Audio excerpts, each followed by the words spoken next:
Hello বন্ধুরা, welcome back to my channel. তো তোমরা কেমন আছো? আশা করি ভালো আছো। তো আমিও ভালো আছি। তো শুভ সকালের শুভেচ্ছা জানিয়ে আমার ভিডিওটা শুরু করছি। তো কালকে চলে গেলাম এক বোনের বাড়িতে ওর বেবিকে দেখতে, সেটাই তোমাদের সাথে শেয়ার করব। ওই দেখো, ওই বোনের বেবিটা মানে কয়েক মাস আগেই হয়েছে, 2-3 মাস আগেই।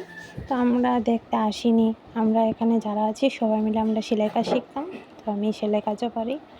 তো মানে আমরা সবাই মিলে প্ল্যান করেছিলাম যে আসবো, সেই জন্য আমরা সবাই মিলে দেখতে এসেছিলাম। ওই দেখো পুচকি সোনাটা ঘুমিয়েছিল, আমাদের দেখে উঠে পড়েছে। খুব কিউট না দেখতে? তারপর সবাই মিলে একটু গল্প করলাম।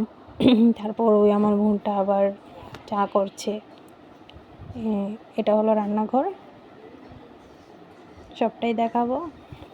এটা হলো ভাড়া থাকে তারা এ বাড়িতে, দেখো ভাড়া থাকে তারা এই বাড়িতে। তো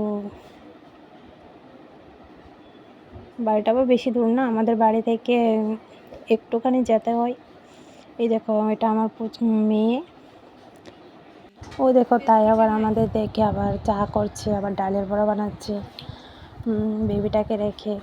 মানে একা হাতেই ওর করতে হয়, আর কেউ থাকে না এই বাড়ির মধ্যে। ওই মানে বেবিটাকে রাখে।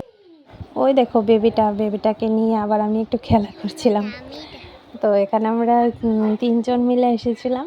তো তারা ঘরে গল্প করছে আর আমি বেবিটাকে নিয়ে বাইরে একটু ঘুরছি, কান্না করছিল তাই।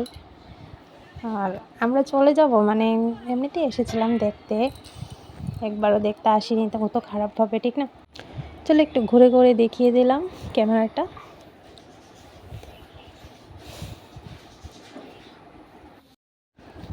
দেখো বন্ধুরা, ও আবার আমাদের জন্য টিফিন সব কিছু বানিয়ে নিল, চাটা বেবিকে রেখে। একা হাতে ও মানে থাকে, মানে সাহস আছে মেয়েটার, মানে বেবিকে রেখে একা হাতেই সব কিছু করে। বাড়ির মধ্যে কেউই নেই, শাশুড়িও নেই, মাও থাকে না, হাজব্যান্ডও থাকে না, হাজব্যান্ড তো কাজের জায়গা সকালে। মানে ওর সাহস আছে। আর আমাদের বাড়িতে এত লোক থাকা সত্ত্বেও যেমন আমরা বেবি রাখতে অনেক কষ্ট হয়, ঠিক না? তোমরা ওকে আশীর্বাদ করো যে নইলো সানাসুর, নইলো চা বিস্কুট, নইলো বোরা, কাটা কাটা খাইবা, তাড়াতাড়ি আয়া পড়ো।